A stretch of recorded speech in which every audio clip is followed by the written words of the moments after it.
using that. And this is decaf. It's okay. If I call you, show me.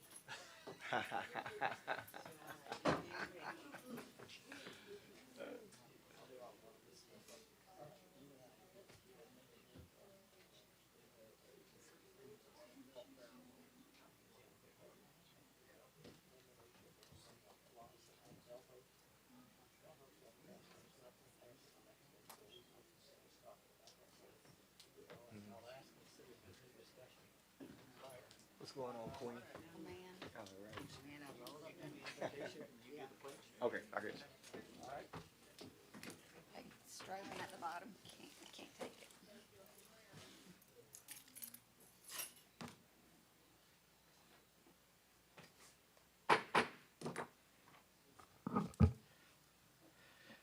Good afternoon and welcome to the Spalding County Board of Commissioners July 6th workshop. I would ask that you please silence your cell phones and all other electronic devices.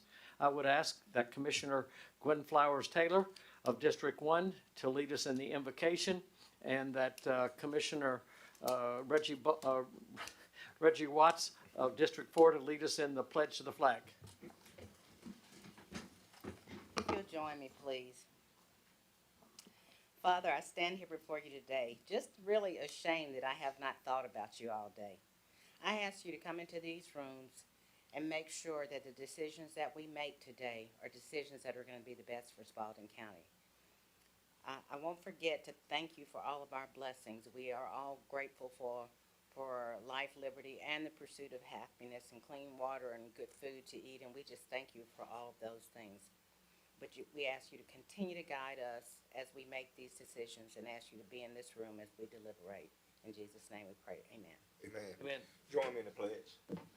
I pledge allegiance to the flag of the United States of America and to the republic for which it stands, one nation, under God, indivisible, with liberty and justice for all.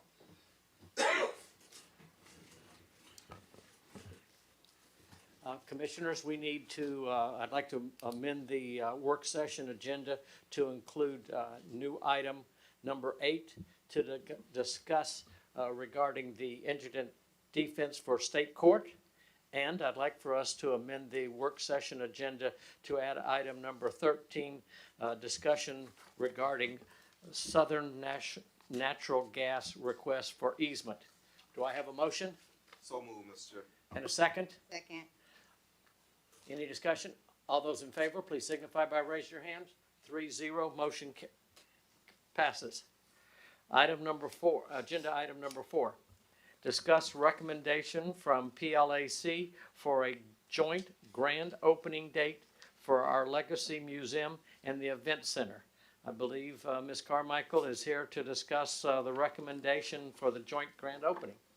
Oh, excuse me. It will be me. Thank you. Thank you, All right. Commissioners and Dr. Ledbetter.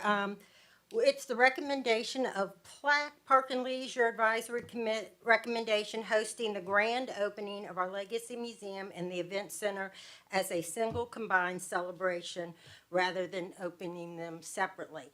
And we want to emphasize, and it's in bold print on here, grand. We want this to be something for the community to be proud of.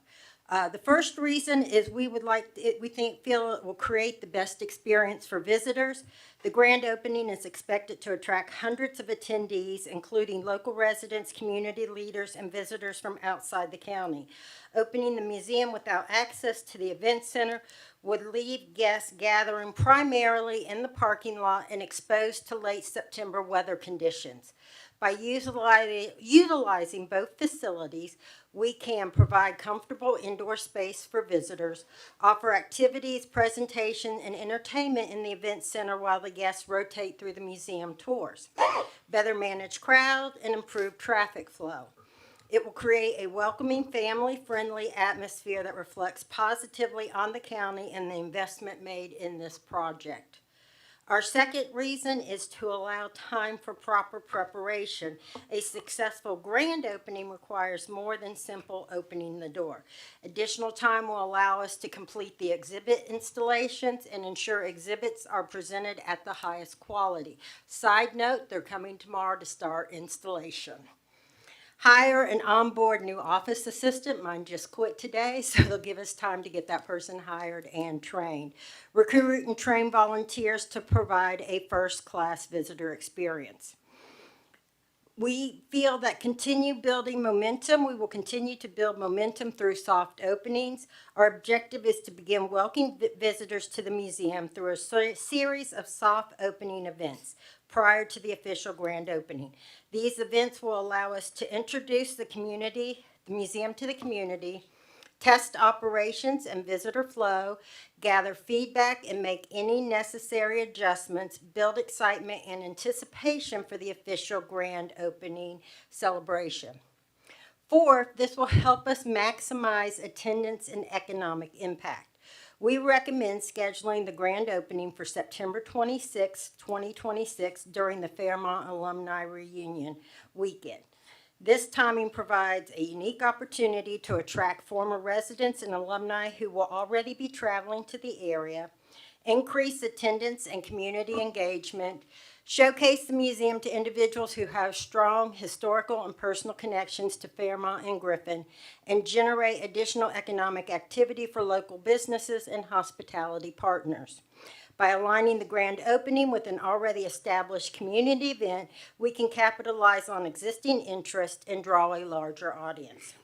And our fifth reason, we would like to be good steward of county resources. Holding one combined grand opening is the most cost-effective option. So, for the best visitor experience, efficient use of resources, proper operational readiness, and maximum community participation, the Parks and Leisure Advisory Committee recommends that the county hold one grand opening celebration for both our Legacy Museum and the Event Center on September 26, 2026. Thank you. Any comments or questions? What time? To be determined. We plan on doing a whole day of events. We want this to be something that people remember, talk about, and really brings pride to our community. If you'd like to be on the planning committee, we welcome all input. And I would like to get with you. I'd like to do a spot on V103 with you, that podcast you did before the grand opening like you did for that urban outreach. I'll connect you with the lady that got us Okay, on that. perfect. All right. Ms. Gwynn? I am definitely in agreement with doing so, and partly because the museum was scheduled to open in August without having tested whether the doors work or whether the equipment or displays are working like they should. So having the museum to have a soft opening will give them time to make sure that everything is ready for presentation during a grand opening. But even more than that, we have details that we need to figure out. First of all, you're going to hire a new assistant. That was a part-time. It's basically time for full-time. And where will we have people park? We haven't figured that piece out. So it's going to be a big deal, because I know that if I had expected anyone to walk from the AZ Kelsey parking lot up to the gym the other day, as hot as it was, Right. I would expect nobody to come. Right. It's just too hot. And those are definitely, it gives us time to work out those details because we want it to be as seamless as possible. A lot of our clientele that will be coming are up in age some, so we want it to be healthy for them. So Kelly and I talked about that today, started running through some ideas. Okay, that's all I have. Okay. I think it's a good idea. Any other questions for her? Okay. Thank you very much. We Thank you. appreciate it. Item number 2, discuss recommendation from Plaque to accept Macon Tracks Travel Club as a new association. And this time, Kelly Carmichael's here. Thank you, Kelly. Good afternoon. It's my privilege to speak on behalf of Macon Tracks Travel Club. And they asked that you receive this information. And as you know, any facility use agreement that we have with partners like the sports associations and other users, that we have an agreement. And so this requires your signature on a facility use agreement. The facility use agreement will include use of the senior center as well as the motor coach for their trips. They have gone to work. They have secured their nonprofit as a C7 organization. They have bylaws that have been voted upon by their board and their membership. They have secured insurance, bond insurance. They are registered with Secretary of State. And so they're ready to join an agreement with us. They have been in existence since 1996. That's my actual starting year. I know this club up close and personal. They are very active. They have now grown from 70 people back in 96 to now over 400 members. They are a very diverse social club, and they're all members of the senior center. So they have checked all the boxes. They're coordinating all their own trips, manage their own reservations. They're volunteer trip escorts, and the driver of the motor coach is a county employee. They are a C7. They are all members, age 50 plus. They have a very active board. Their club's meetings attract over 125 people in one sitting each month. They are completely volunteer managed, and with all of that, they've checked off all the boxes. It's a recommendation from the advisory commission that we enter an agreement with them for facility use. Okay. All right. Any questions from the commissioners? No, I don't see any trips on this page scheduled by Spalding County. Actually, it was on the Board of presentation. Commissioners. Hold on. For this year only, 2026, January to June, they hosted 23 trips. July through December, they have planned 23 more trips. That's 46 trips in 1 year. And that was the initial ask? Wasn't it for 50 trips each? We are yes. Yes, Yes. that's the ask. Yeah, I wasn't talking about them scheduling, I'm talking about us scheduling. Yes, correct. Yes, ma'am.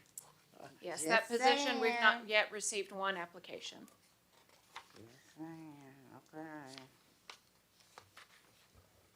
Okay.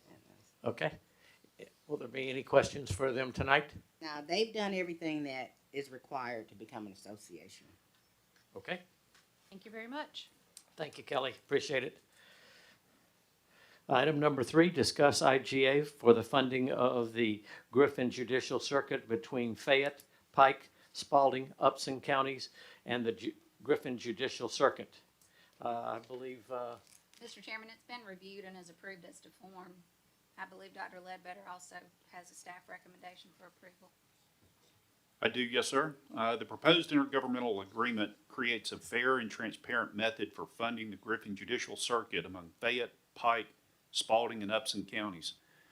Under the agreement, each county's share of the judicial circuit budget is based on its percentage of the circuit's total caseload, ensuring that costs are distributed according to actual use of court services. Based on the most recent caseload data, Spalding County's share would be approximately 36.6%. The agreement also requires the judicial circuit to submit an annual budget for review, allows counties to question expenditures they believe are unreasonable, and provides quarterly financial reporting upon request to promote accountability and transparency. This agreement will provide greater consistency and predictability for both the counties and the judicial circuit by establishing a clear funding formula and a structured process for annual budget review. It also promotes regional cooperation among the 4 counties that make up the Griffin Judicial Circuit and helps ensure the continued delivery of essential court services. While the agreement allows for certain necessary court expenses outside the annual budget, the overall framework provides counties with appropriate oversight and a mechanism to review funding requests. Based on its equitable cost-sharing approach, improved transparency, and long-term financial stability, staff recommends that the Board of Commissioners approve the intergovernmental agreement for funding of the Griffin Judicial Circuit. As an aside, Chairman Davis and I had the opportunity to sit down and speak with Judge Ballard just 2 weeks ago, and we walked through the intergovernmental agreement and the budget and had discussions about the transparency of this budget. So I would ask if you have any questions or any comments that you would like to share. No, I thought it was, we've come a long way from where we were 6 months ago with Fayette specifically and where we were trying to go. I think this is exactly where we need to be. We found the win-win answer for this. But I don't know what that is. Do you, Reggie? No. So the win Tell for us what it was and how it got better. So the win for us was that the circuit was going to take over all of their employees and ask us to fund at a different level, a higher level of service for the employees that were initially our employees. We have 2 employees that work for the circuit. Through the discussion that the chairman led with Judge Ballard, those employees will remain our employees. The cost for those employees will remain exactly the same as it was previously without an increase, because since the circuit made the decision to move away from the counties, the cost for their retirement benefits and their health insurance substantially increased for the other employees. For our employees, it did not. So we did not see an increase in the amount of money that we were going to spend for the circuit support. Additionally, with the distribution of the allocation of 36.6% for the caseloads that we have here in Spalding County, we did not see an increase in the amount of money that we're spending for the circuit for Spalding County. So both of those were win-wins for Spalding County.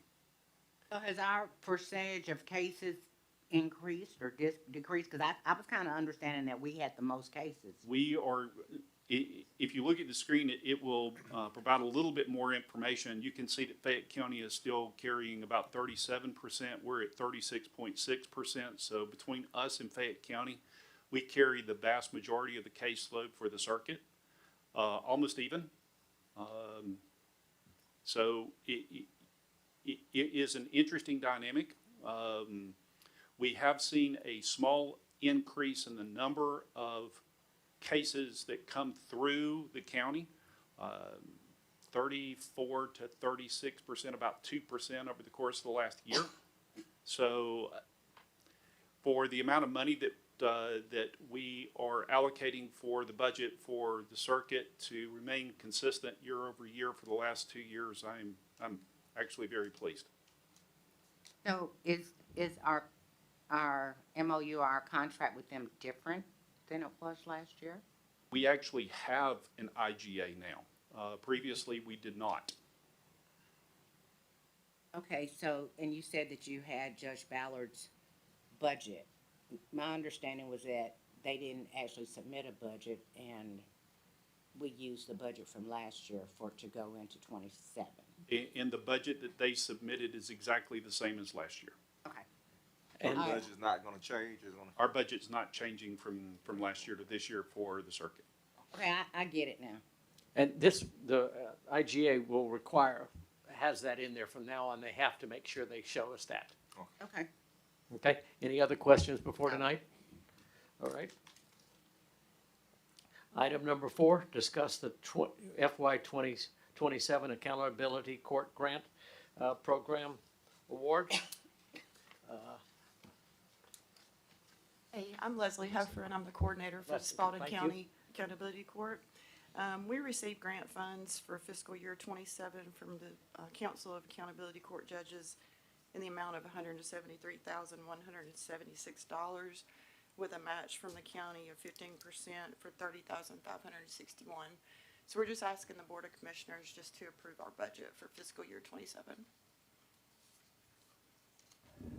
All right, I heard some of what she said. Okay, Leslie, speak I'm into the sorry. microphone a little bit closer, please. The Accountability Court received grant funding from the Council of Accountability Court Judges in the amount of $173,176, with a match from the county of 15% for $30,561. So we're just asking the county commissioners to approve our fiscal year 27 budget. So the thing that's confusing me, and just so y'all can know, is that didn't we already vote on the budget? The budget's already approved and the amount is already in the budget. Yes, ma'am. So how You, come you we're? have to, you have to approve the grant. Grant portion, The a grant budget, portion of the funding. $30,000. But you already budgeted for it, didn't it? We did, yes, ma'am. Okay, because when she keeps saying our budget, it's throwing me off. Okay, all right. All right, any other questions? No, I'm good. Okay, thank you. Thank you, Leslie, appreciate it. Property tax, do you see Sylvia here? Okay, No, item no, number, I do not see Sylvia, but, Ms. Lynn's here. okay, oh, I'm sorry. All right, property tax discussion with the tax assessor Tax board. Commissioner's Office. Tax, I'm already down to 6. Tax Commission Office, please, come on up here, Lynn. Just you. Look, yeah, I got through this at the last second, so I'm Lynn Payton. I'm the Chief Deputy Tax Commissioner for Spalding County. This is an opportunity to talk to the community about what you want to do, what you want to say to them. It's a big microphone for you all, so. It is a big, and I am totally in the loss. I'm serious. If I have some questions, I might be able to answer, but Miss Sylvia had that fall this morning, All right, so. no sweat, Lynn, that's all we need. We're gonna sit back down, we're done, we're good with you. Okay. What were we gonna do? I don't even know why they told you to come, and you didn't know what you was coming for? Ms. Sylvia was asked to come. She had a fall this afternoon. She was unable to make it. Okay, yeah, but still, they told you to come, but why? You don't know. I don't. Do we know? This was supposed to be a two-part issue for notice of assessments that are out right now, so people would understand what they are from both the tax commissioner, and in the next piece, Johnny McDaniel's gonna come up and talk about the whole business. And so it was, Okay, so can't she tell us that part? I think she'll be able to answer any questions that we have specifically, but she didn't have a presentation. Okay. Okay, let's, item number 6, property tax discussion with the Tax Assessor Board Chairman. Chairman Johnny McDaniel, would you please come forward and Betsy, stand up there and we'll talk about the notice of assessment. Mr. Chairman, Commissioners, Dr. Ledbetter, it is a privilege for us to come before you again. Last time we came, we did you an Assessor's 101 course. It's going to be a little lighter this time, so hopefully you'll gain some information from it. I bring you greetings from the Board of Assessors. As a matter of fact, coincidentally brought you the Board of Assessors. You may or may not be familiar with the faces, so I'm going to ask them to stand up so you'll know who they are. Mr. Byron Pierce is currently serving as Vice Chairman, and Mr. Joe Bailey is the other member of the Board of Assessors. If you look there, you see an organization chart, and the next one under the Board of Assessors is the Chief Appraiser. And I've been a little bit slack in not introducing to you the new Chief Appraiser. So at this time, I'd like to present to you Ms. Betsy Bernier, who is our new Chief Appraiser. And since I've been on the board, Betsy is our 4th Chief Appraiser. I don't know if it's me or what it is, but we hope to be able to keep Betsy for quite a while. I just want to bring you up to date on the main purpose. Johnny, just a second. Thank you too for what you do as a volunteer to be able to sit on the board. This is absolutely great work you all are doing for us, and we truly appreciate it. Betsy, thank you for stepping up and jumping into the fire here. We hope it's going to be easy for you. Back to you, Johnny. I'm sorry. Okay. I want to bring you up to date on our purpose. The Georgia law requires that every year, all property, including inventory, be taxed. And I know that's a popular subject with everybody. But anyway, the Board of Assessors is responsible for appraising all that property. And we have both the real property, which is land, buildings, and houses. We also do the personal property that you may or may not know a lot about. That includes business inventory, boats, airplanes, and things like that. Along with that, we also approve homestead exemptions, some of them en masse and some of them individually, like disabled veterans. And we also approve exempt properties and preferential assessments like CUVA, brownfield, those sort of things that CUVA we see more of than anything else. So we thought we'd kind of bring you up to date a little bit with the new laws that go into effect this year and also one that goes into effect in 2027. And the first one that we want to talk about is one that has probably brought the most interest to Spalding County residents, and that's House Bill 758. And that is the local homestead exemption for those seniors of us who are 65 years old or older. We're going to talk about this a little bit more, but just so you know, it's an income-based exemption, and it is set up in 3 tiers: 25% reduction, 50% reduction, or 100% reduction in the value for school taxes only. And we'll talk about that a little bit more. The next one, if you recall all the pleasantries of House Bill 581, Senate Bill 566 is sort of a follow-up to that. And one of the things it does is cleans up the notice of assessment. Last year, it was a little bit confusing. It changed. And this year, it's changing again. And you're well aware that anytime the legislature gives us a gift, it could possibly come with unfunded mandates or unintended consequences. So these are going to have to play out to see what the effect is. But one of the things, a couple of things it does is it removes the estimate of taxes from the notice of assessment. It removes the rollback rate, and it does not include the millage rate, which actually was the year before anytime you saw it on the notice of assessment. One of the other things that's new about this bill is that it provides for a homestead registry that's to be maintained by the Department of Revenue. And with that, people are required, anytime there's a change, if you move, if you change residences, or whatever might affect that homestead exemption, you are required by law to report that. And it is kept up on the registry, and there is a penalty if they catch you not reporting it. Now, there's a new law goes into Who's effect for policing that, Johnny? I'm sorry? Who's policing that? You said they okay, it's still just an idea. Well, ultimately, the authority is the Department of Revenue, but it's sort of a self-policing thing, and you know how those work. Okay. So you are required to report a change. Required to. The other one we want Self-policing. to tell you a little bit about is Senate Bill 33. Now, they call this the HOME Act. It's Home Ownership Opportunity and Market Equalization, and they left an O out of the acronym, so it might possibly have been whom rather than home. But anyway, this is interesting because it goes back and sort of undoes a little bit of House Bill 581 as well. You remember 581, we had the opt-out clause, and Spalding County opted out of the value restrictions. And this bill takes away the opt-out, so you are by default opting back into that. And the municipalities, Spalding County, for example, will use as a floating base the values for 2026. The cities of Griffin and city of Orchard Hill decided not to opt out, so their taxable base will begin with the values that were set in 2025. Now, the taxable value will be controlled by the Consumer Price Index, which is usually around 3% plus or minus a little bit. Now, you'll have a taxable value and you'll have a fair market value. Taxable value is controlled by the Consumer Price Index.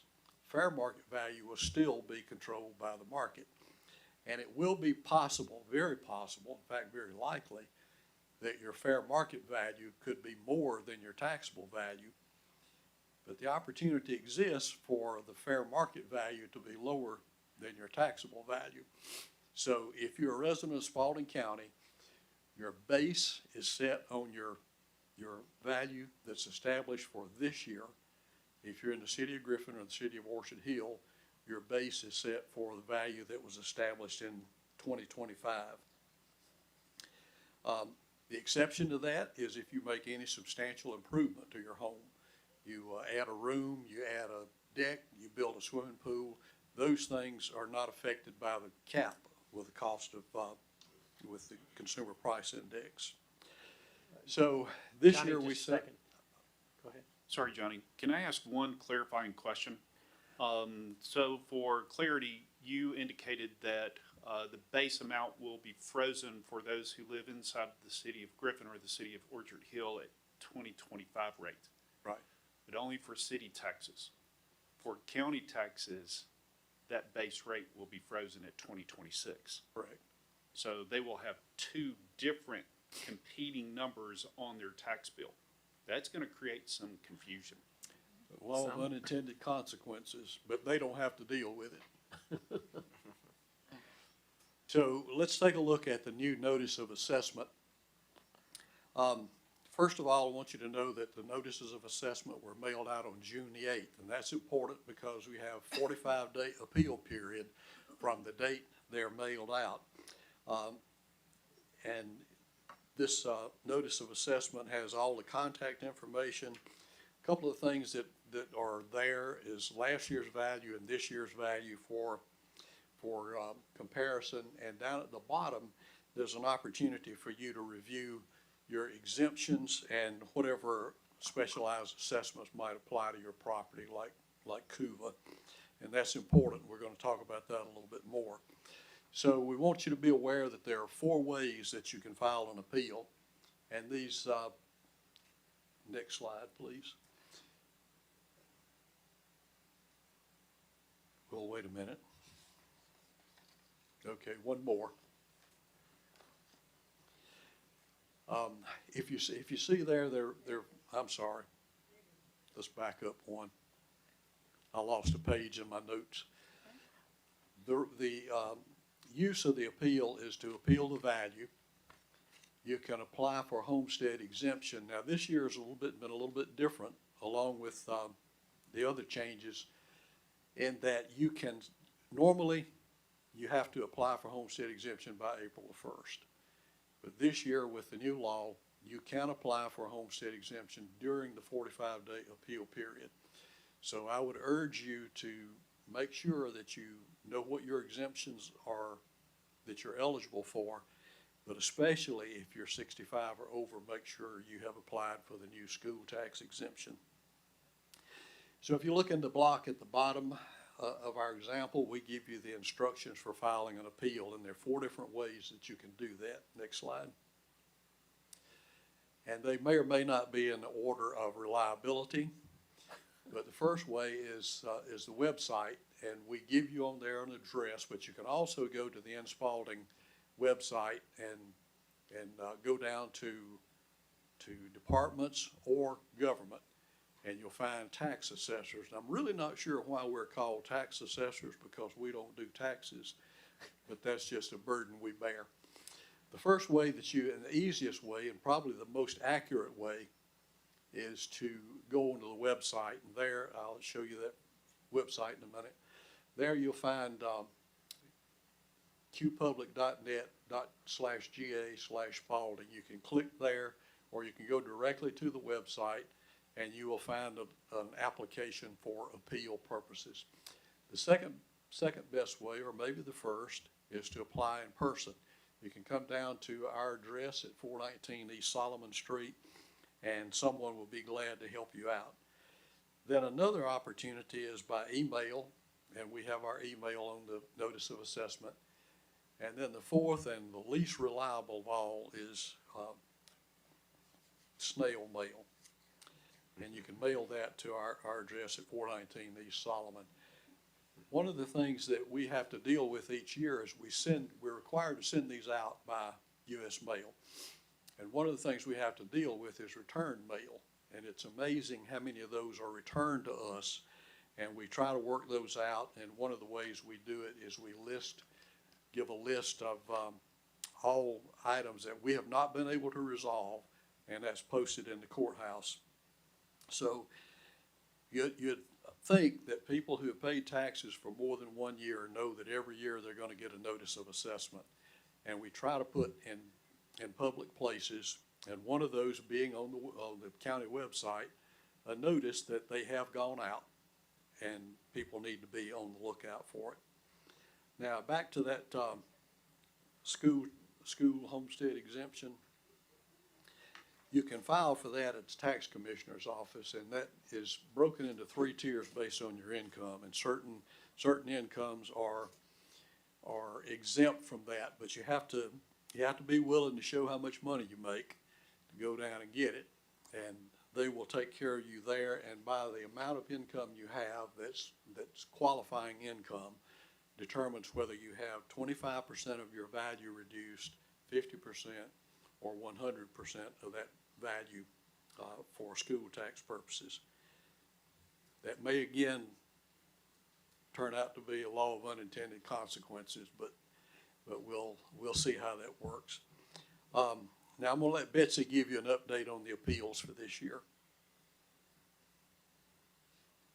Okay, hello, everybody. Thank you for having us today. So this final slide before we get into the appeals, if you'll go back to that, please. Right there, that's the bottom portion of the notice of assessment, and it's in small print. So some people have had a difficulty finding the location, but that shows your homestead exemption, and if you have conservation use or forest land protection use, whatever you are have for exemptions off of your property. So that is the section where you should look for your exemptions on your notice of assessment. And then if you find that you don't have the appropriate homestead exemption, you can file for that at the tax commissioner's office. Or if you want to file an appeal, you can do that with us at the assessor's office.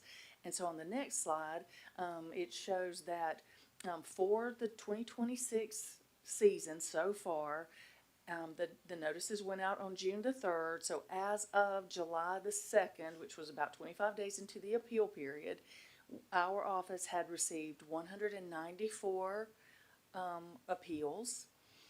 We've worked those as they've come in. So we've issued 30-day letters for 258 of those appeals, which means those appellants that we have adjusted their value. So those appellants can either accept that value and it will automatically resolve after 30 days, or if they're still unsatisfied with their value, they have to notify us in writing that they would like to go to the next step, which is typically the Board of Equalization.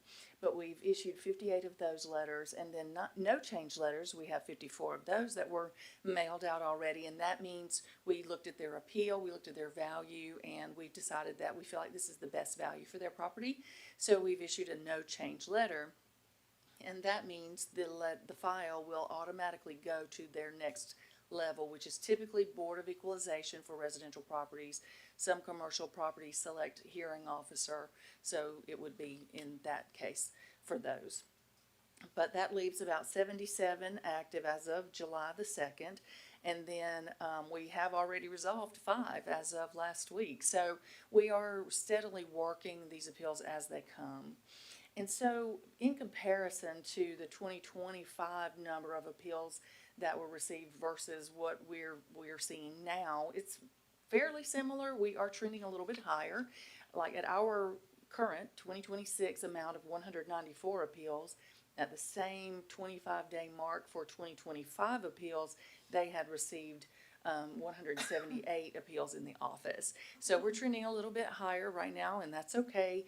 Typically, we do find that the very last 2 or 3 days, we get a lot of them. In fact, I looked at 2025 before today's staff meeting, and we had received 300 appeals in 2 days last year, those final 2 days. So we're expecting it, and that's okay. We're prepared, and we will work through them. So our final slide here is a screenshot of our qpublic.net homepage. And this is where the public can go to access property information for their own property or other persons' properties that they would like to look at in the county. And so this is the direct way that we communicate with all of the property holders in the county about their property and what we're doing. We have announcements on our page, and you can file the appeal directly through a QPublic module when you search for your property, and it goes directly to our office. So this is a very good source of information for the public. Okay, Ms. Flowers Taylor asked about who was gonna regulate the homestead roster. It's a matter of individual responsibility, and you know it's hard to escape individual responsibility. As hard as we try, we still are held to that. And I want to point out that this is an opportunity for people to exercise that individual responsibility. If you feel like something's not right on your assessment, if you feel like it's too high, you can certainly go there. You can go to the Spalding website or the QPublic address, but you can go to either government or departments, we're listed twice, and scroll down to tax assessors, and it will take you to this screen. And if you look on the first band there where it shows options, you'll see there's a search records. If you click that, you can enter either your name, your address, or your parcel number, and it will take you to the information. And then you can also have the opportunity to pull up a map and see where you're located. And if you don't know where you're located, you can see on the map where you live. But that certainly is good information, because I personally found a few years ago that there was an error in mine. Unfortunately, they didn't have enough information there, so I had to report that as a matter of individual responsibility and cause my value to go up. But I would encourage you to look at your tax record, your property valuation record. I hate to use the word tax because it puts a black cloud over my head. If you look there, you can see what is valued on your property. You know, you might not know that the number of bathrooms you have makes a difference. So take a look at that and make sure everything's accurate, whether they don't have correct information in your favor or correct information in the county's favor. Do it right. But take an opportunity to take a look at that. Again, make sure your homestead exemption is correct.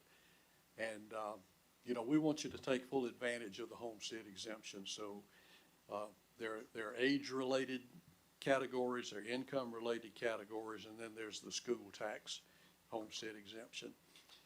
That's kind of it in a nutshell. So anybody have any questions for the nuts? Must have been a coconut, so that sure was a lot. Now tell me this, okay, we plan on doing a full rollback, right?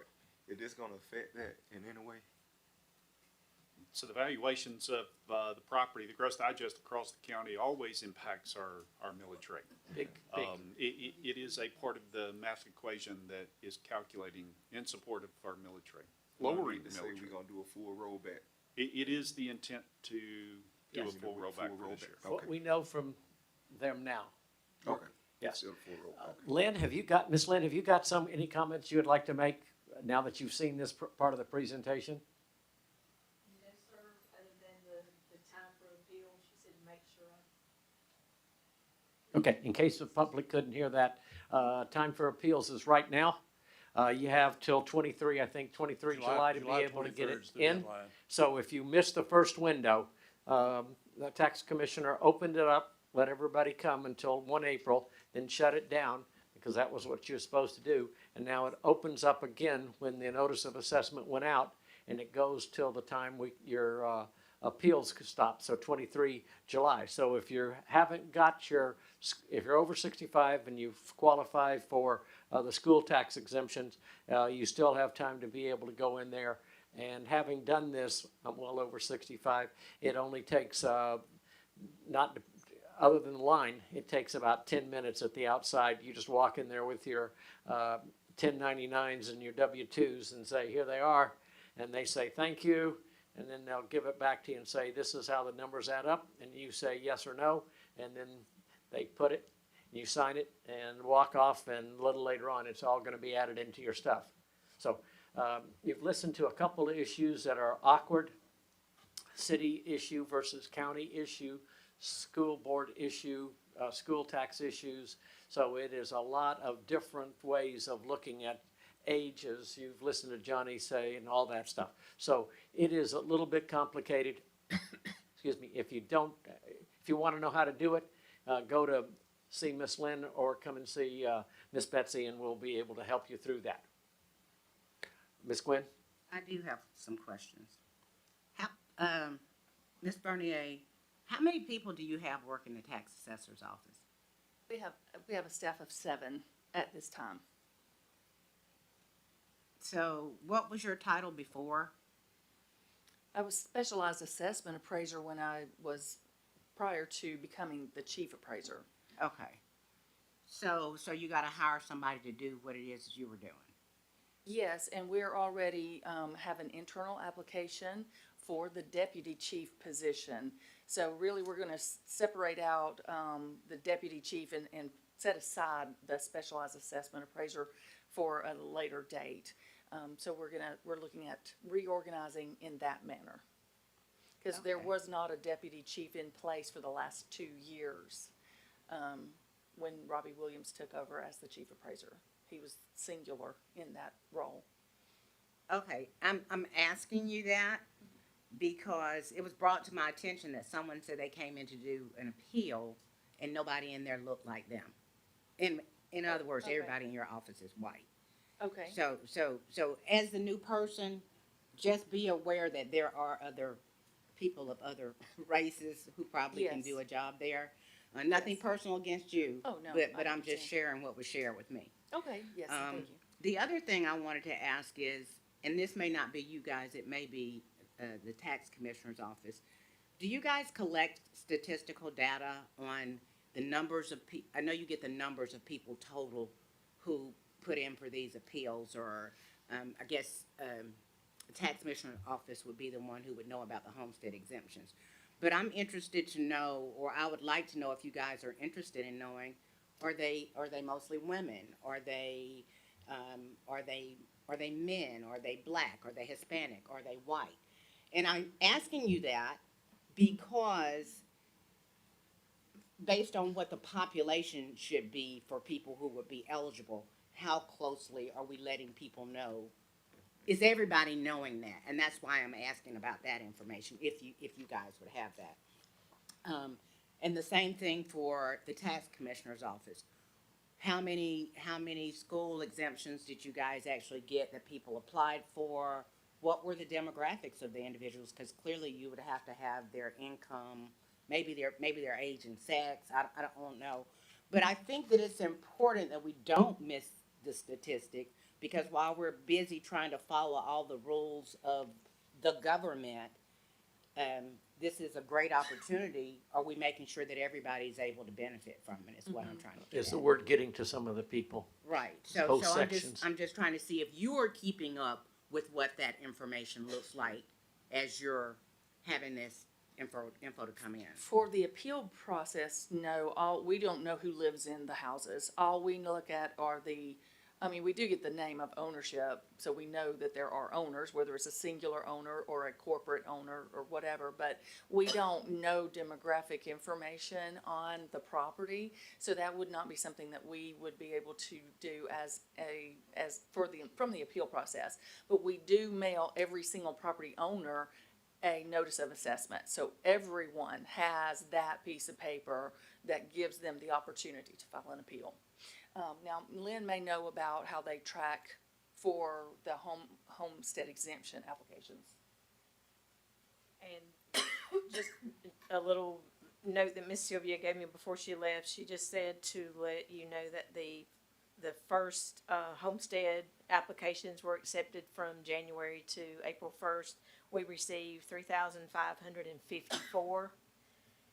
And as of July the 6th, we had, on the second one, that when the appeals went out, we have received 289.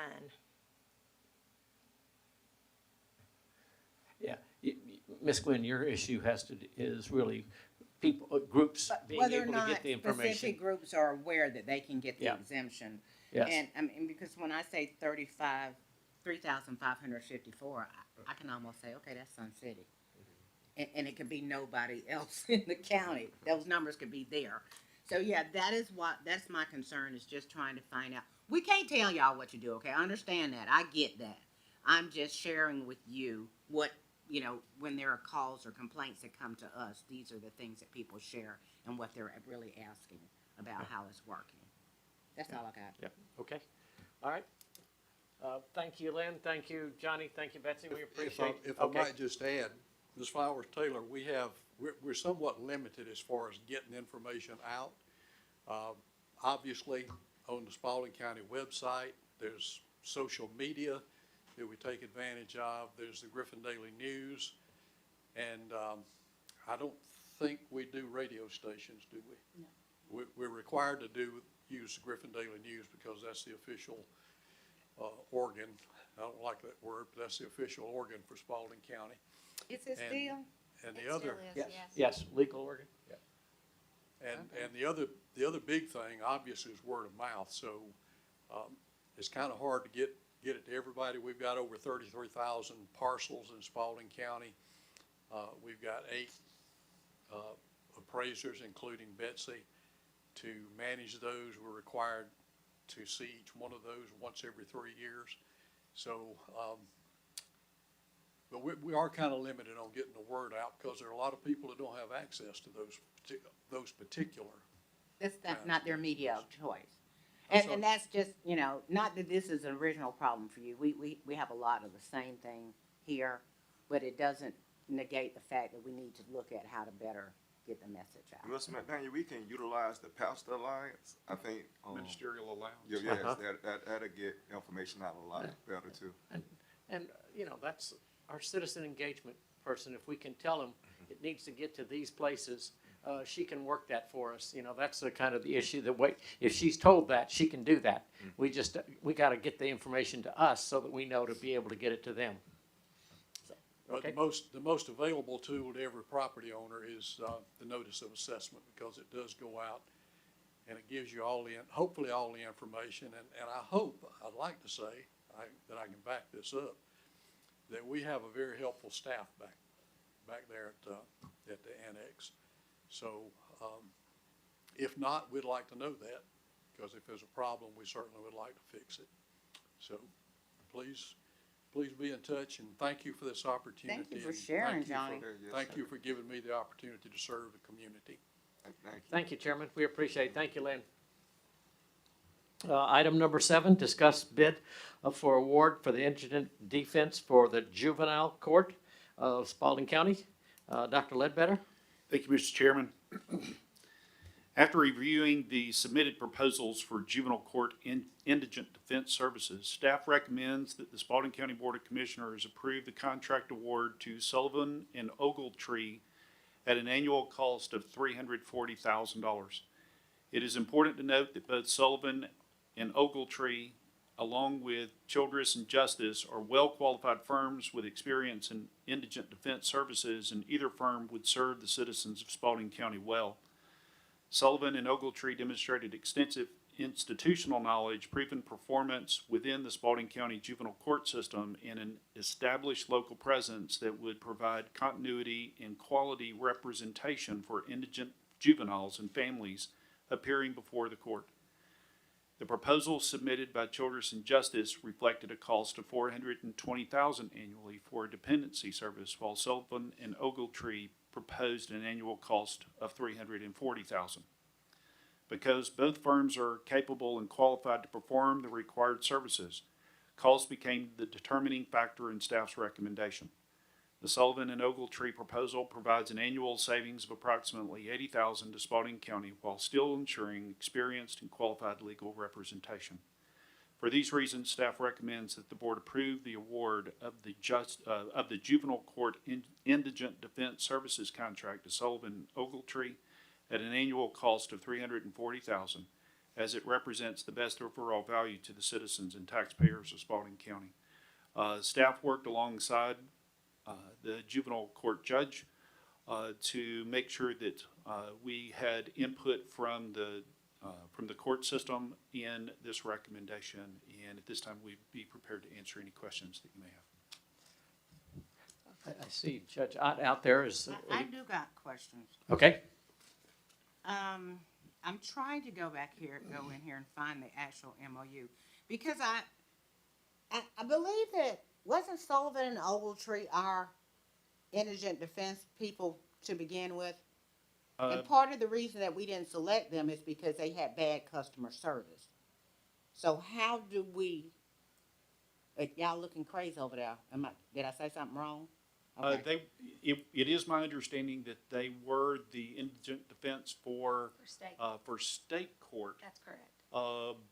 but not for juvenile court. And Okay, that so- was 6 years ago. So my point being that how do we have any, were they the juvenile court people last year? No, Jukes was there last year. Jukes did not submit for the proposal for this year. So it concerns me that we're going for the lowest bidder. You're saying on the front side that they have the capability to do it, but what actually the citizens get, I don't know that they've gotten any better, okay? That's the problem I have with that. What in our contract, when they applied for our contract for indigent defense, we asked them to do a customer service survey. They said, So how do we know that they're gonna do any better with these kids? I have a problem with this. I don't know how we can know that they're better, but when someone does bad work for us, I don't think we just wait a few years and decide to give them another chance and let them screw up again. I mean, this is not like this is the roads. This is kids' lives and parents' lives. So I'm a little bit hesitant. I mean, I don't know very much about the other people, but like I said, I was trying to look through here to see what it was that they said they were gonna do, and what the MOU says that our expectations are from them. Yep, Because we required the Jukes firm, when they did it, to give us feedback quarterly. So why would we be not requesting this of someone who has had a history with us of not having good customer satisfaction, not showing up until it was the day to go to court, not being in touch with their clients? Those are all the complaints that we got. That was a requirement inside of the RFQ, was that we receive quarterly updates with a dashboard for performance. But I didn't see that in the contract that's supposed to be, We will write the contract when you make the award, but inside of the RFQ, it did require for quarterly updates with performance measures. y'all do what you want to, I'm just saying. Good point. It's a good point that we can make sure it's in there. Okay? We're gonna vote on that tonight. Any other questions? Okay. Yeah, so who's their client? Who would be their clients? The children or the parents? So how you gonna customer service the children? Juveniles are their client. That is correct. The juveniles are their clients. Okay, yeah, again.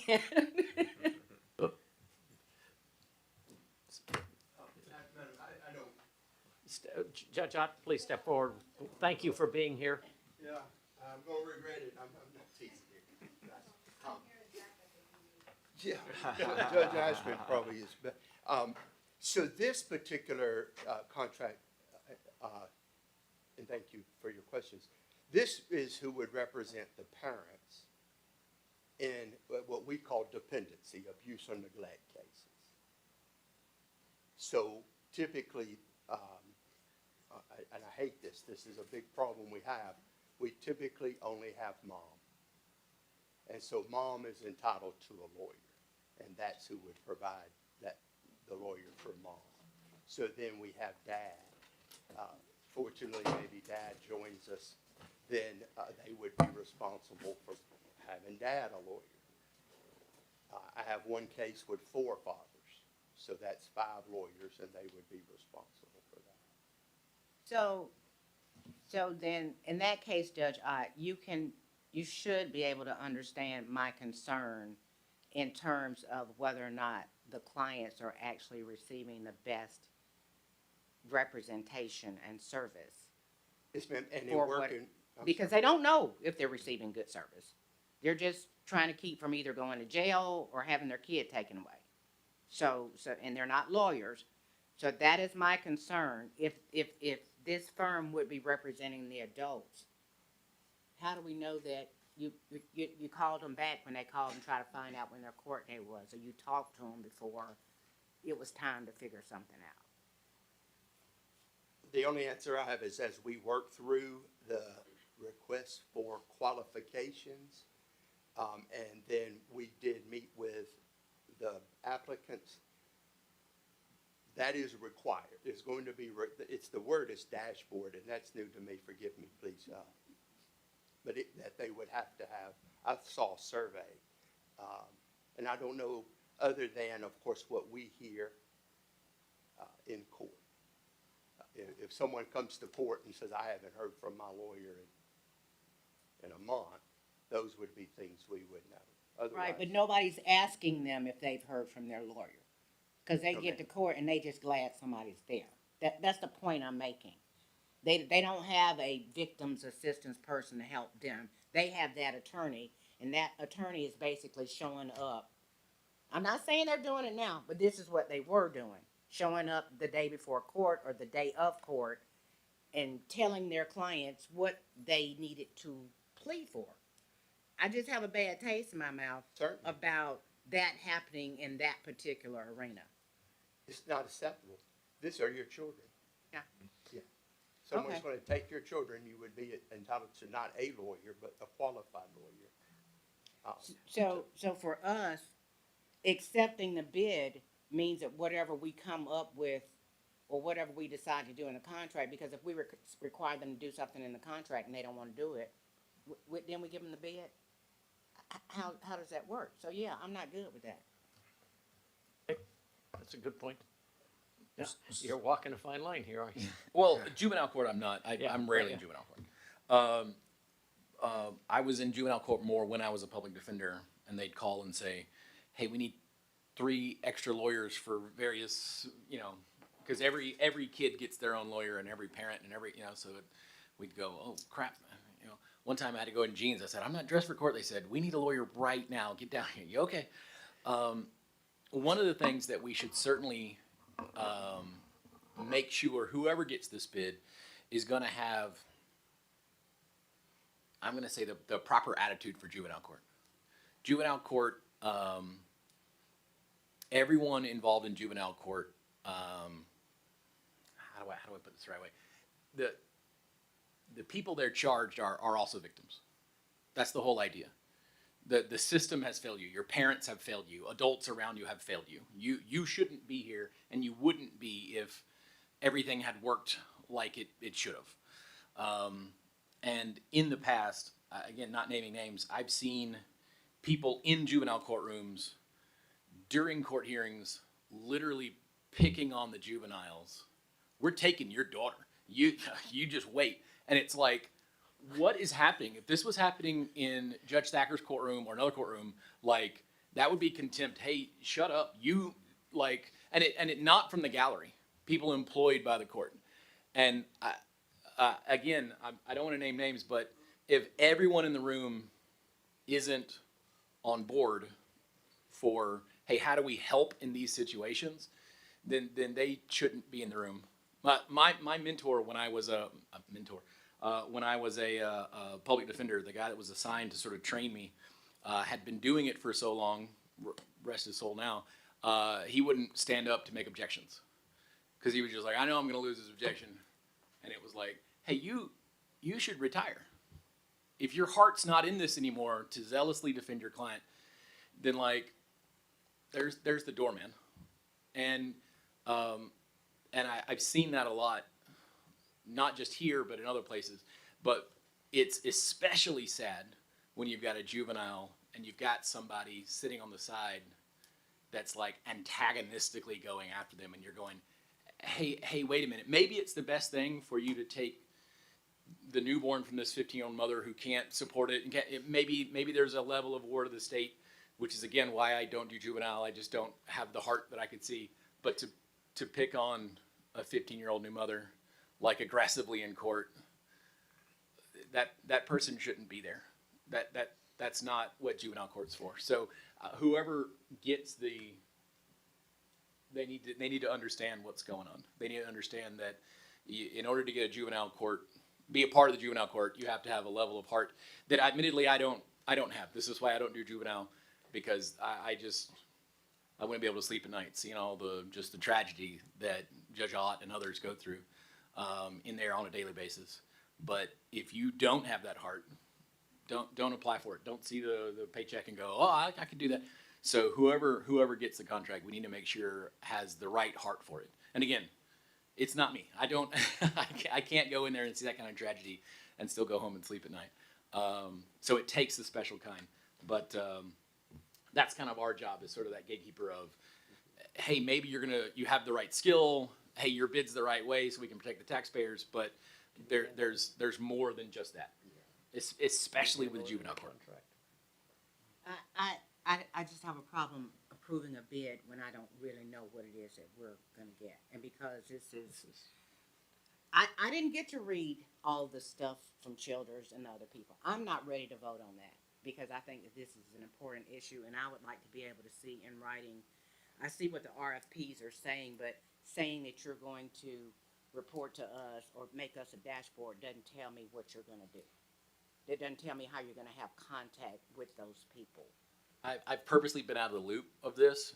It's okay. I'm recusing myself for the state court one, but I haven't for the juvenile. But I've been sort of screened from both. Yes. Is Childress the one that I'm going to say is the best bidder? Is the top? Is that the one that? I mean, I don't know if I know they do a good job in Pike and Upson or Lamar, or one of the other ones. And everyone that I've spoken to have spoken highly of them. I don't. Is there a time issue right now? At this moment, we have no defender. Okay. We have, I think Judge Ashman had court today, and obviously the parent, in a delinquency case, the child's entitled to an attorney, but that's provided through the Circuit Public Defender for most charges. But on a dependency case, that's unfortunately the county, and we would have no one to defend. The prior firm's contract ended, and they're not going to be there when we. What was the second lowest bid? What was the second? So we had two bidders for this contract. One was Ogletree and Sullivan. They were at $340, and Childers was at $420. $80,000 better. And Ms. Glenn makes a great thing, that we tried them before. Yeah. History wasn't very good. Yeah. And, all right. And I don't know what has happened in the interim. All I'm saying is it worth it for me to take a chance on someone's life being completely ruined because we wanted to skimp on $80,000 for legal defense for people in our community who don't have any lawyers? I couldn't agree more. All right, let's talk about the timing. If we say we can't do it, if we table it tonight, So I will rely on my two judges standing here, but if we tabled it for 2 weeks, how much of an impact would that have on court? So we would have no choice. Unfortunately, we will still have to appoint an attorney and ask you to bear that bill. If the person has asked for an attorney, you just don't have to get, they have to first request an attorney and apply, meet the qualifications. Otherwise, the qualifications are a little different. The fear of delay, which is the other option, our case is, boy, y'all gonna kill me. The feds govern a great amount of our money, and it's under Title IV. So all this money is flowing to, anyway, there's a lot of money going to somebody, not us. And through that, they set timelines. So for example, if the case is not reviewed, depending on the age of the child, every 6 months, maybe 4 months. If you're not holding your hearings timely and the judge is issuing orders, then the federal government removes that money. Will take the money back, not from you, but from the state. More importantly, though, that's the financial side. The state of Georgia doesn't want to give the money back. I will say from Judge Ashman, I think I can speak for her on this. The delay, we already face so many delays. These cases, we already have 100 and, you know, so if you have 125 kids already in foster care, and I have a calendar, let's say, tomorrow, and there's no one to represent the parent, that case gets put off. The child's extended in foster care potentially that much longer. So those are the two, just as far as delay. We'll figure this out, Mr. When Chairman. did Juice's contract end? June the 30th. Just did you? So, was there it was a July to July contract, not a January to January? I would, if we have to do something, I would rather go with the other bidder, because I feel like we have the best option of saying, Which one? I'm sorry. Childress. And I agree. And I say that because I want whoever it is, when you do the contract, I want to know, once you get assigned to that parent or whatever, how long it is before you have contact. Are you getting their demographic information? Are you contacting them before your court date? Those are the things that we wanted to know before. You know, because people were saying I showed up at court and my lawyer told me what I had to do. Yeah. He didn't give me a chance. So if we have to do something today, like I said, even if either one of these, if we voted on them tonight, you still got to come back to us with a contract, so you Correct. still won't have an attorney until that happens. So, We would do the award of the bid, and then we would know what the cost was gonna be once you approved the contract.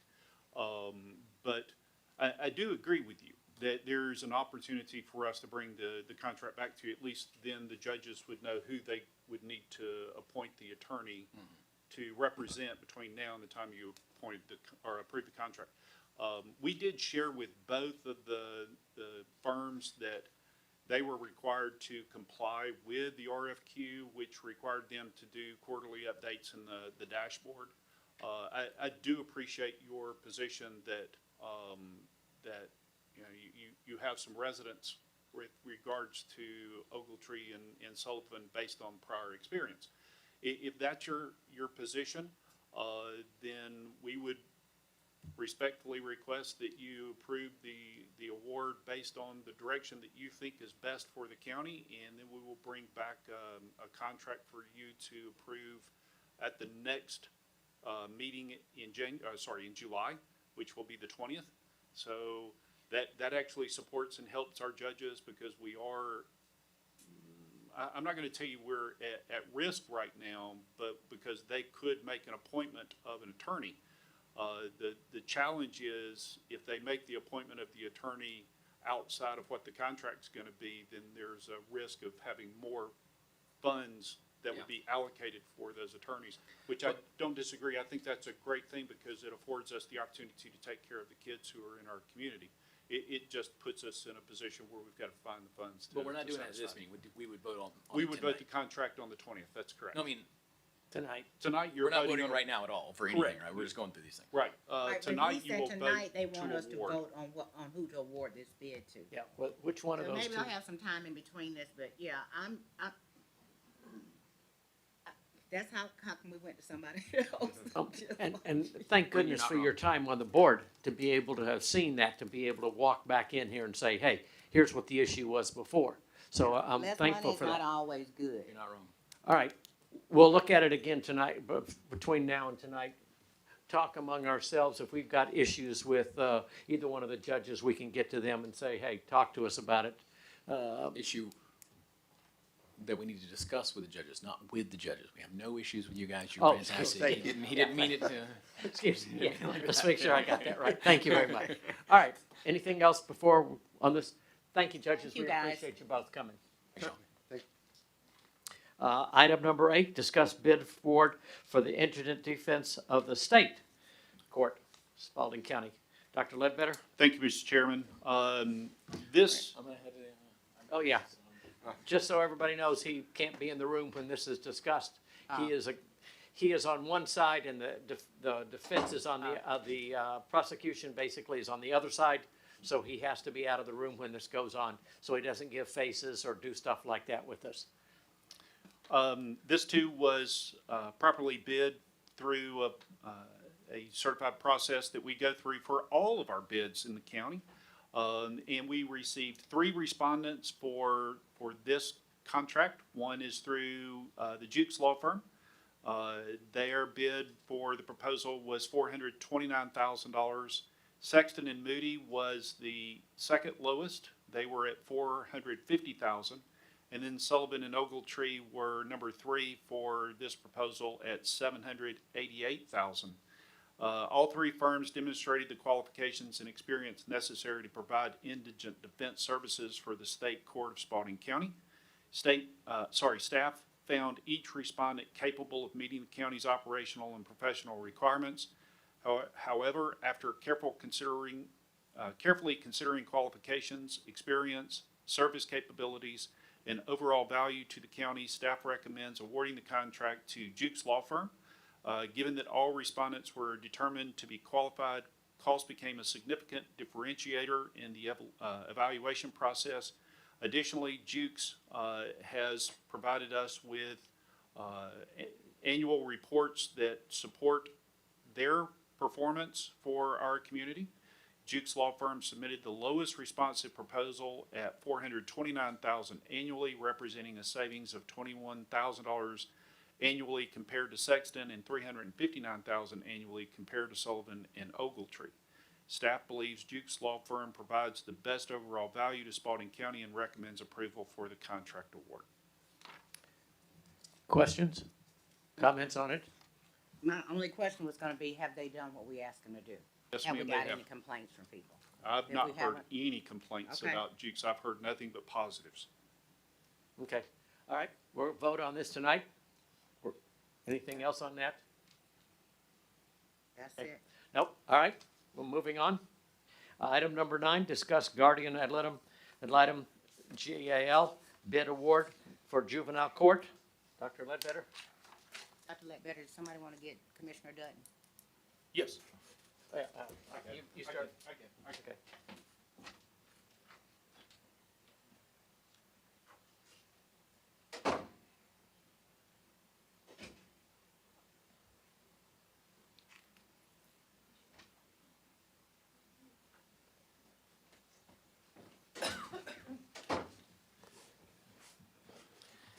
Thank you, Mr. Chairman.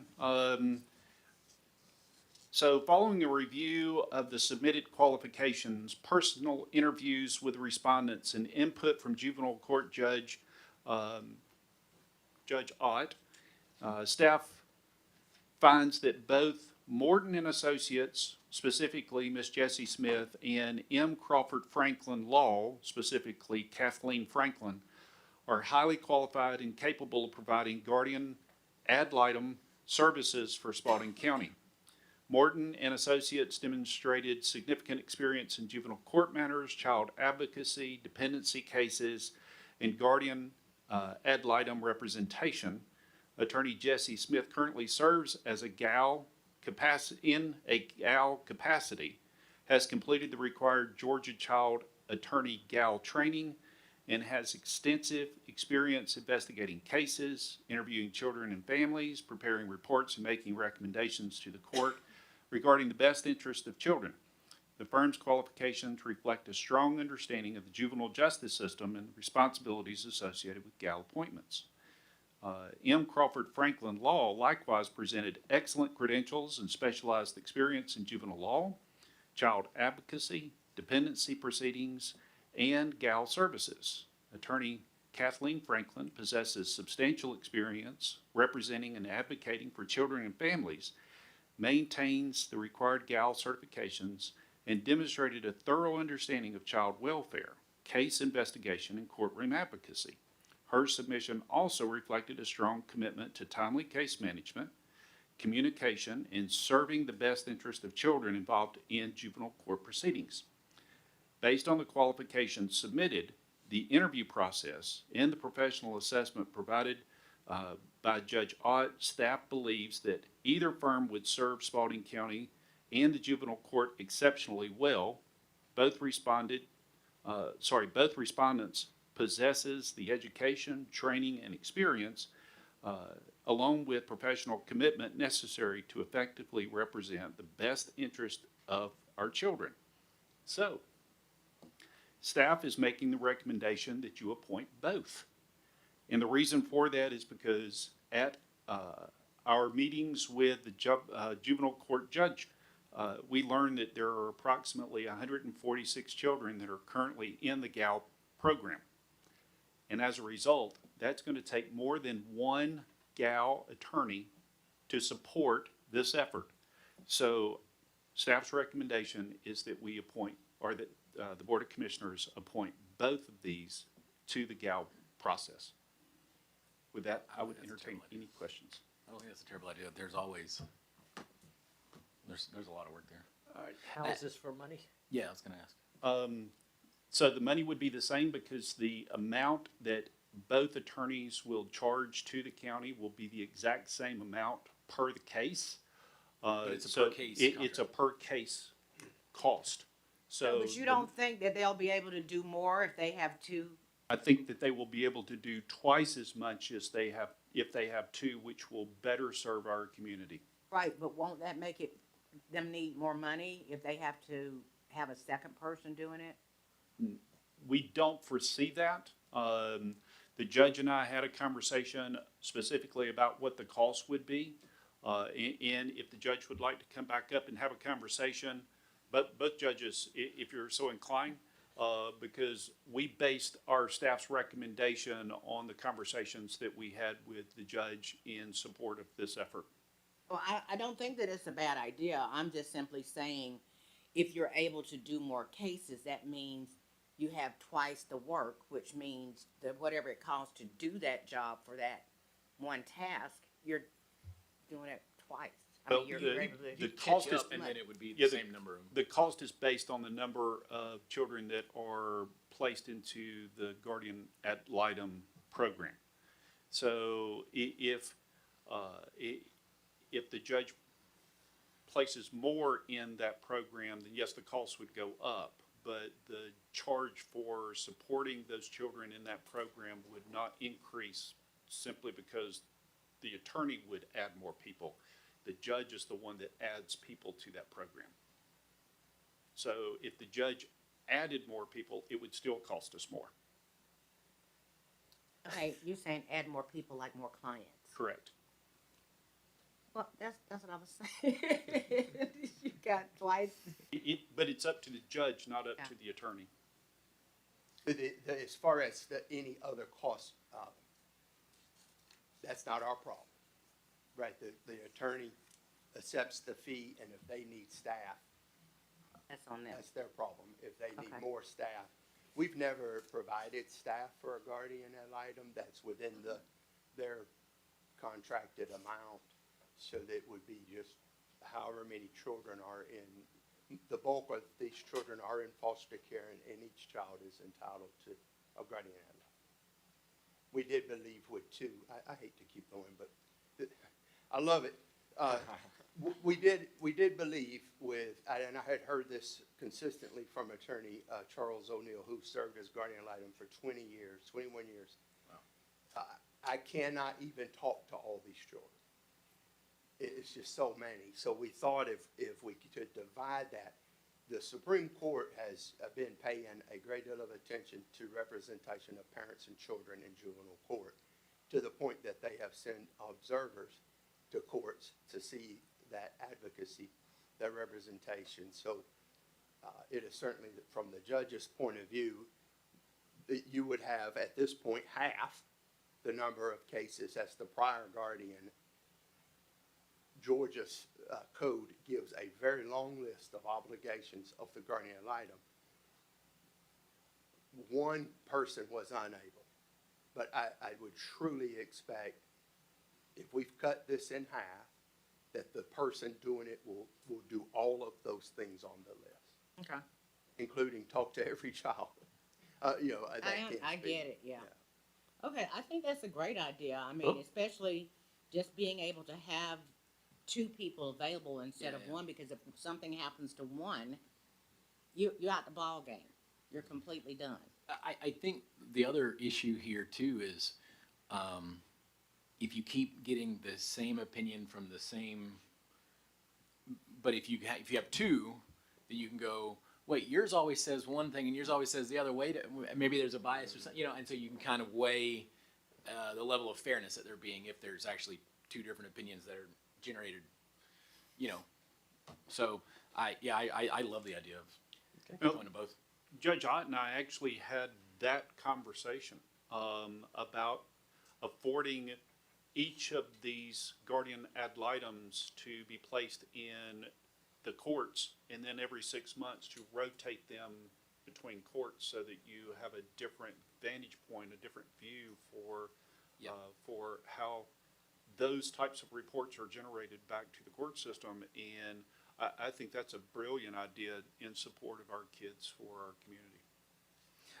It also will help guard against that sort of fatigue that I was talking about. Like, it's not just a job for somebody, but like, I don't want to put it like this, but because we're the guardians of the dollars and cents, like, it also sort of creates a level of competition from between. No one's, well, I got it's me. I can phone this in. Like, oh, they'll assign it to the other guys if I start phoning it in. So I've got to earn this. You know what I'm saying? And actually do the job. Not that I'm saying that they wouldn't or anything. I'm just, For whatever that, I might also add, Attorney Crawford Franklin will have her doctorate in psychology very shortly. oh, how cool. Oh, good. Okay. Any questions before we vote tonight? Okay. Thank you, judges. Thank We you, guys. appreciate you. Thank you. Item number 10, discuss surplusing sheriff office vehicles and firearms. Actually, it's fire apparatus.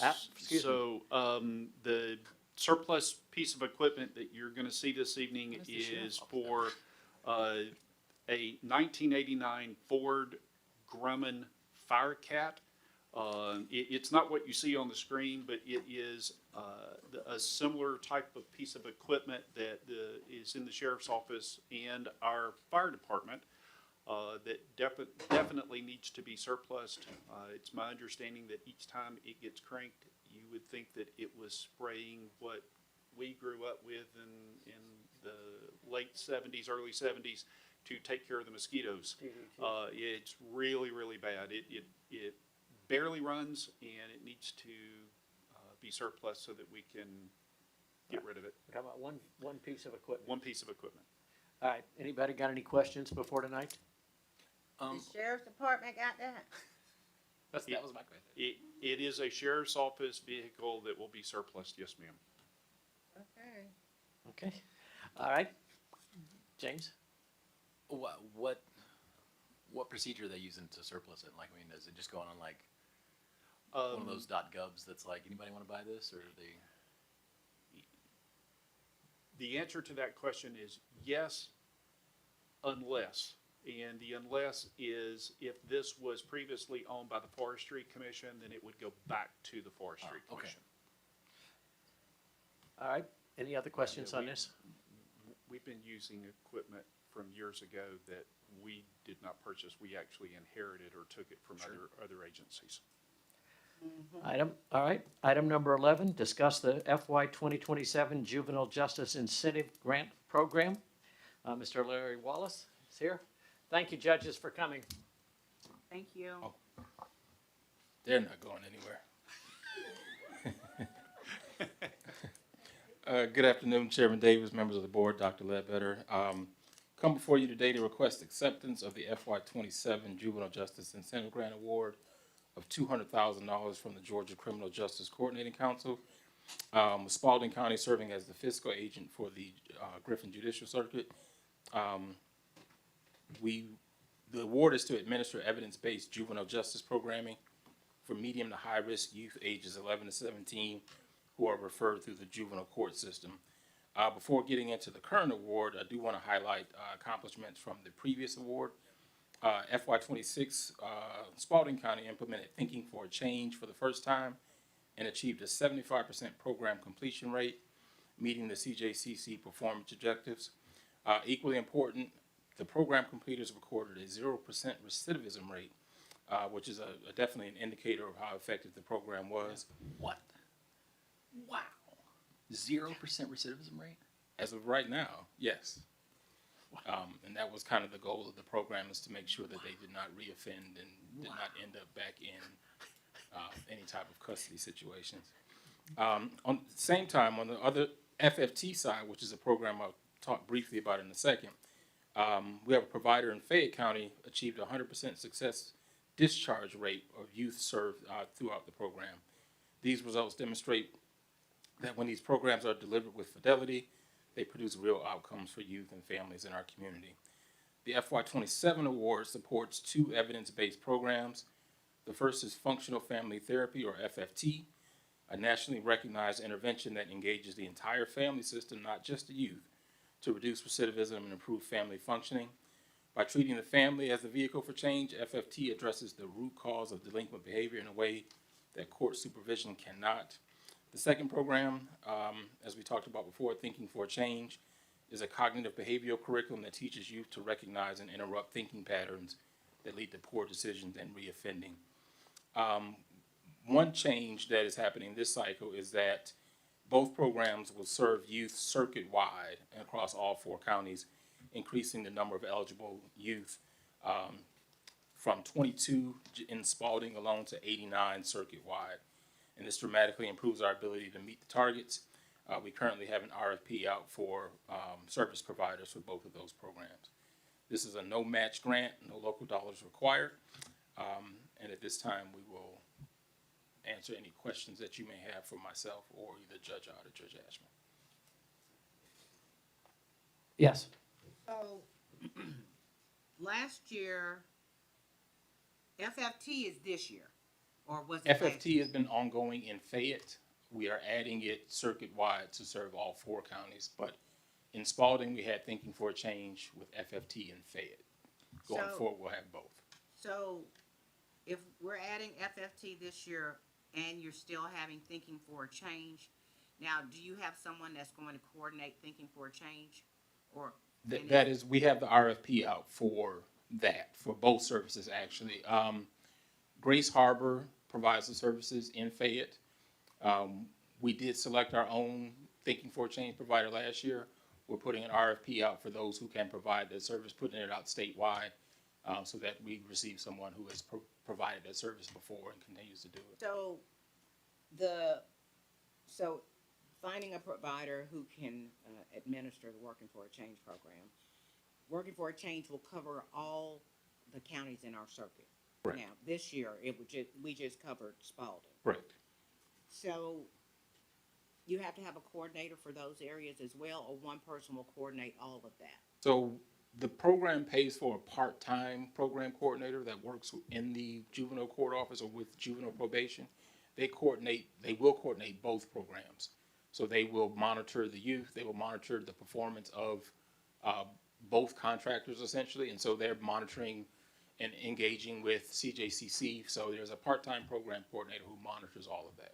And there's enough money in that grant to do all that? Yes. We actually, for the current year, we were awarded $130,000. I believe maybe at last count, we might have spent 60.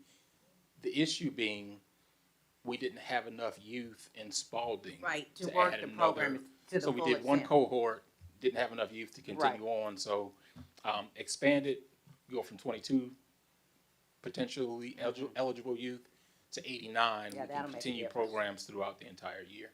Okay. That's all I had, Mr. Chairman. Anybody else got anything? Okay, thank you. I'll Larry offer and Judge Ott. Judge Ott, do you have a comment you'd like to make? Judge Ashman's really taking the lead on this. I won't be able to be here tonight. I ask your forgiveness for that.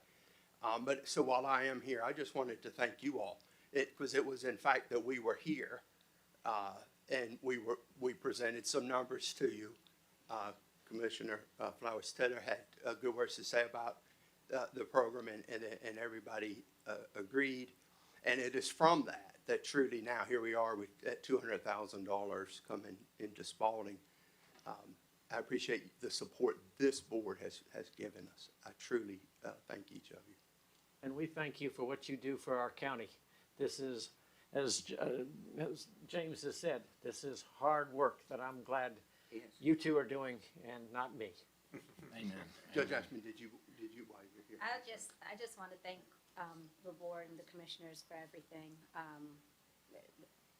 We truly look in juvenile court as a partnership, as adversarial as it may be, and, it's helpful to have the support of the county, so thank you. All right, thank you all. Thanks, All right. Judge. Item number 12, discussion of L host and floss. Is there anybody who wants to speak on those? If not, I'm going to move on. All right, I'm going to move on. Are they actually both available? Like, or did? L host is not available Yes. yet. It'll be voted on again, we think. All right. Item number 13, discuss Southern Natural Gas request for easement. We have the great Madison Teague from Croy here to help guide us through this. Yes, Chairman, thank you so much. So I come before the board with two different asks. The first ask is when you guys helped us with a condemnation for the airport authority, that land is still in Spalding County's hands and will be later quitclaim deeded over to the airport authority. Because that has not yet taken place, we ask that you grant an easement to Southern Natural Gas in the amount of $26,822.77 will be given to the county in award of that easement to Southern Natural Gas. We ask that you award that because it does not conflict with the existing airport plans, and that it will go forward to help Southern Natural Gas with that easement. So that's the first easement request that we have.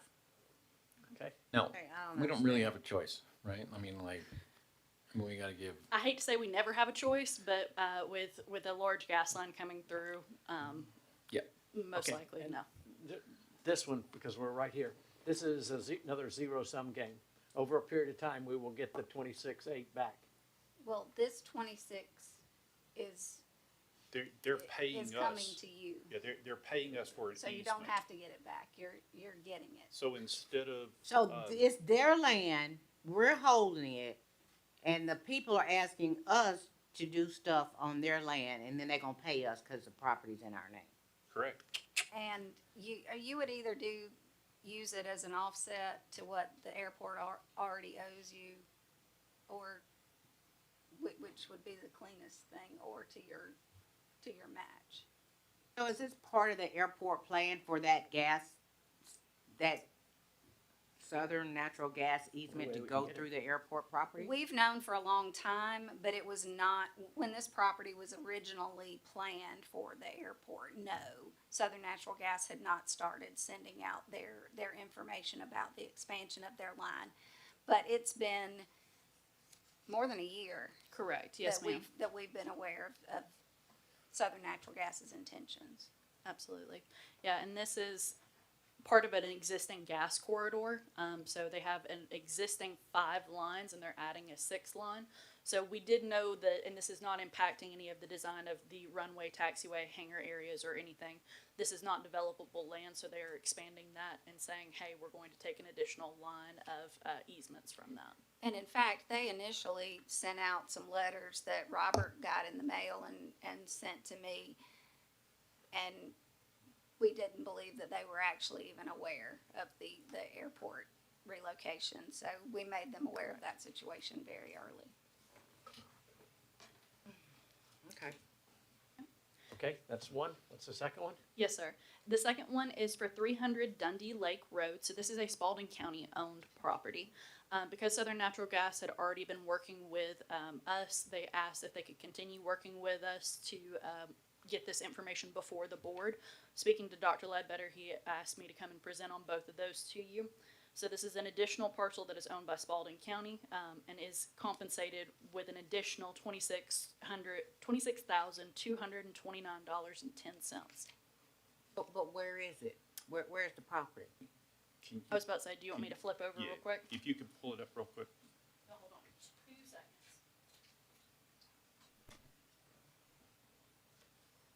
Y'all forgive me. My computer is about to die guys, so we're gonna do this real fast. If I would plug it in, that would be helpful.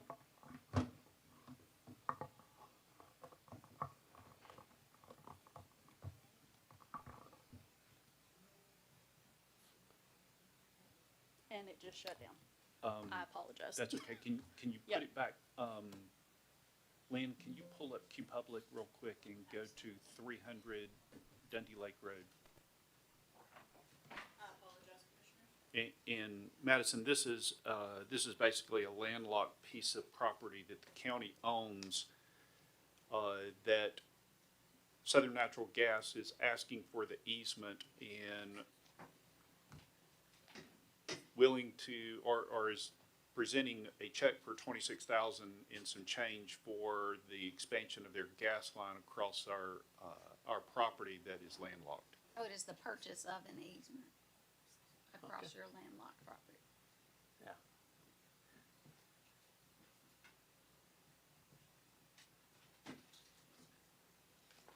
Again, thank y'all for your patience. All right, this is the piece of property.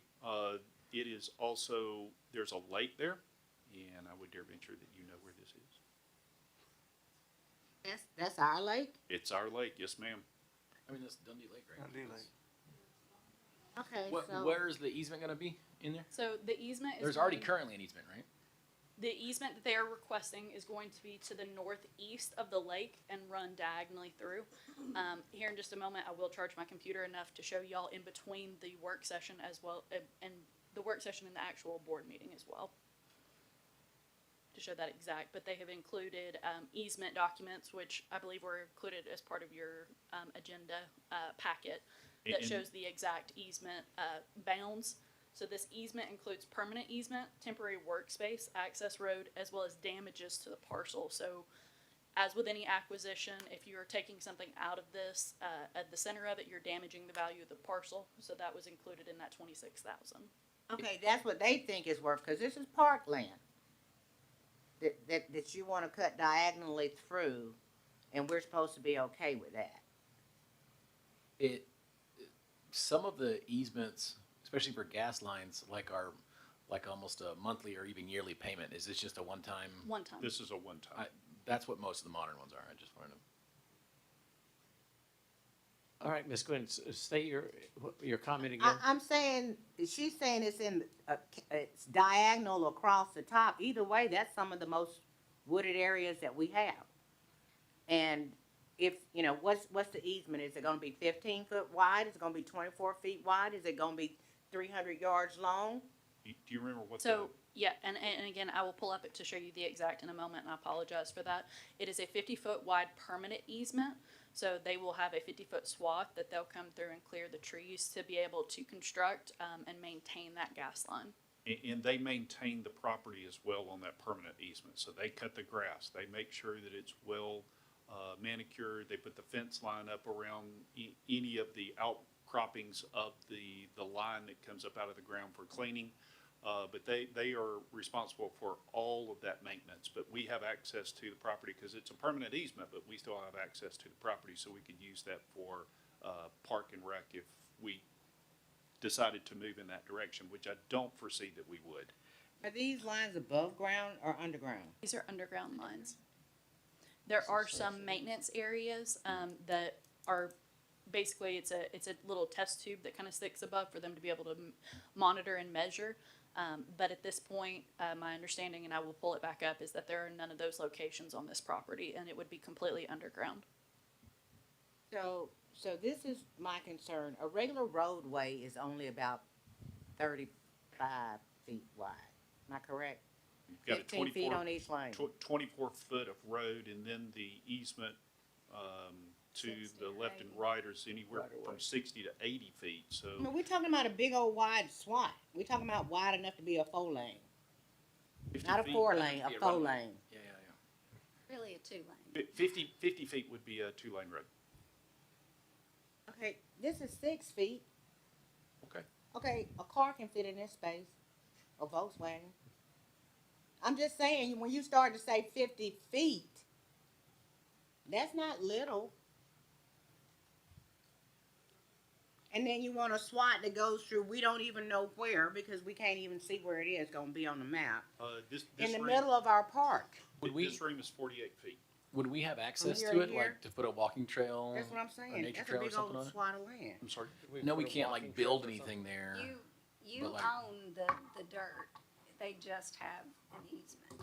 So you can't do anything that disturbs their easement right. or impede their maintenance or repair of it. Or their access, yes, absolutely. But you could have A nature disc trail golf on it or course or, Yeah, yeah, sure. or a Passive walking park stuff trail that or work, they're fine. dog park. But they're gonna cut the trees down. They Y'all would, missed but we, Go cut the And trees keep the down. trees from growing back. They would come back and keep Our restoring. issue is, cutting the trees down. And Well, that's, yeah, I that's mean, just this is, south of, this Southern. is a green space, this is not, you know, at the landfill or across a public works field, this is, you know, one of our parks, probably one of our greenest parks. So I'm interested to see what that's. They do have the right to condemn the property as well, so it's. Hey, I'm not mad at them, I don't still have to like it. Okay, we'll vote on this tonight. Any other questions about it? If you've got comments, Madison can talk to us, or I Mr. believe really and truly Stephanie can. And there is one other thing that Madison needs to address that I thought we had already addressed, but we addressed it in the airport authority meeting. And that is a GDOT contract that will need to be docu-signed, and it is an extension of an existing contract. Correct. So this is supplemental agreement one between Georgia Department of Transportation, State of Georgia, City of Griffin, Spalding County, and the Griffin Spalding County Airport Authority. This has already been before the city and the county for approval. There is no additional. Authority, she means. Sorry. Yeah. Sorry. Yeah. There is no additional contract value to this. This is a time extension. So we have an existing contract that was dated November 15th, 2024, and is set to expire in November of 2026. It was a 2-year contract. And so what GDOT has asked is that we extend the time on this to allow the airport authority, city, and county to spend the funds associated with this contract without penalty of losing them. So this is a supplemental agreement for a time extension. How long? So it will extend it for an additional 3 years, I believe, until June 30th of 2028. Why would they do a 2-year contract to start off with? They want us to spend the money quickly, not have it sitting around. Correct. Okay, but y'all didn't do that, right? Uh-huh, time phase. So We're also held up by their red tape. Yeah, it's not because we don't want to. We would love to be building. I would expect it if they'd have given it. Alright, yeah, with this being a state contract between the state of Georgia Department of Transportation, we have limited avenues that we can use this funds for, and we'll be taking those opportunities over the next 2 years to spend that funds. And even though it's our money, we still have to get grant assurances from them in order for them to actually give us our money. So the red tape is vast. Still have to jump through the hoops to get the money. You go. Okay, comments or questions on that? that's not on the agenda tonight, is it? it needs, apparently it needs to be placed on the yes, agenda. ma'am. Yeah. It's gonna be, by the time we get in here. Okay? Madison, anything else for us? I believe that's it, Chairman. I will work on charging my computer. Okay. Next item.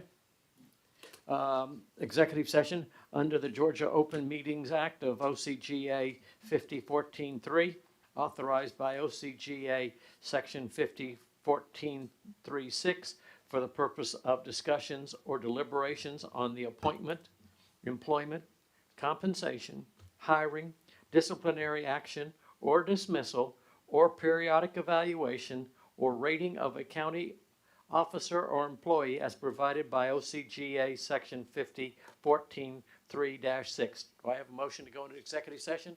Motion to go into executive session for the aforementioned reason. And a motion and a second. All those in favor, please signify by raising your hand. 4-0, motion carries. We're in executive session. We will come back out.